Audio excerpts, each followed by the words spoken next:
গতকালকে একটা লোকেরা দেখলাম এক জায়গায় টাকা দেয় যায়।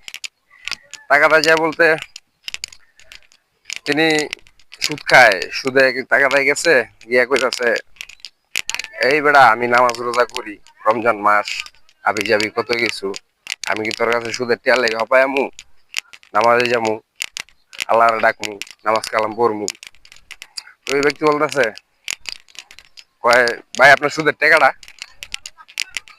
ওই বেটা রমজান মাস আমি কি সুদ নিমু পাই, আমি কি সুদ আদনা নিমু, সুদ আমি আদনা নিমু না, আমার পকেটে দিয়ে দে।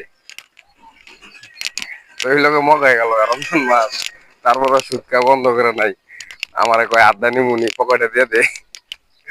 তো ওই লোকে পকেটে দিয়ে দিছে। তো এই ভাই রমজান মাস তারপরে কোনো কিছু ছাড় নাই।